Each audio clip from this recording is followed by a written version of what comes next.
Наистина, Господи, ще те следвам докато съм жив, Господи. Ще търся Твоето Слово, ще търся Твоята правда, ще търся лицето Ти, Господи. Боже мой, няма да забравя онова, което Ти направи за мен. Как ме изцели, как ме възстанови, как ме промени, Господи. Как ме взе от света, Господи, и ме сложи на високо да светим, Татко. И записа името ми в книгата на живота, Господи. Моля Те, Боже мой, ако има хора, които още не са записани в книгата на живота, Господи, нека Твоята милост да ги следва, Господи.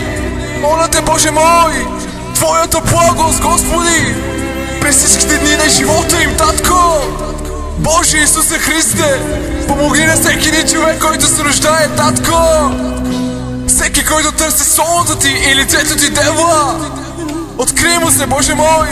Нека Твоята ръка да бъде върху тях, Господи. В името на Исус Христос те моля.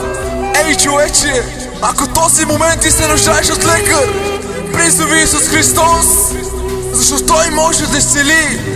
Призови Неговото Слово. Той ще дойде и ще прави обиталище в теб. Той казва: елате всички вие, които се трудите и са обременени, и аз ще ви успокоя. Призови Го в дена напаст. Той ще те избави и ти ще Го прославиш. Ако този момент се нуждаеш от Исус, кажи ми просто: Исус, се нуждае се от теб. О, чуй молитвата ми, Господи. Нуждае се, Господи, Твоето изцеление да дойде, Татко. Нуждае се, Господи, Твоето изцеление да дойде за мен, Господи Боже мой. Твоята кръв да падне за мен, Господи, и върху мене, Татко. За домът ми и да изцели семейството ми, Татко.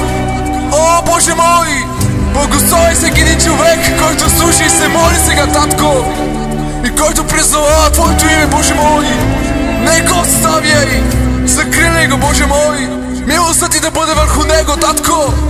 Моля Те, Боже мой, нека наистина, Господи, всеки човек, който е болен от такава болест, нелечима болест, моля Те, Господи, точно сега аз се смъмрям в името на Господ Исус Христос, който има власт над нея. Изцелявай хората с висока кръвна, Господи. Изцелявай хората, които са с инфаркт, Господи. Изцелявай, Господи, хората, които имат епилепсия, Татко. Не ги остави да погиват, Боже мой.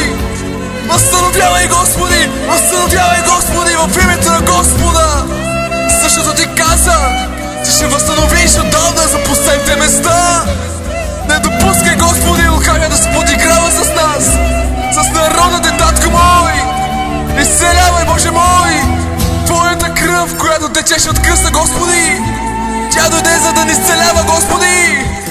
Благодаря Ти, Господи мой, да възстановява, Боже мой, и да разчупа делата на лукавия, Татко, и ние да живеем с Тебе в Твоето царство, Господи, завинаги, Боже мой. Там, където си Ти, Господи, Боже мой, и ние да сме там, Татко, на Твоето царство, Господи. О, да, Господи, в новият Иерусалим, Татко, там, където ще сме в Твоята прегръдка, в Твоята милост и в Твоята благодат, и пред Твоите пребодени нозе, Господи. О, как искам, Боже мой, да Те прегърна, Боже мой, да Те видя такъв, какъвто си, Исус, такъв, какъвто наистина, Господи, умря заради мен на кръста, Татко. Обичам Те, Боже мой. Покланям Ти се, Исусе. Покланям Ти се, Боже мой, защото Ти ми даде правото да се нарека с Твоето име, Боже мой.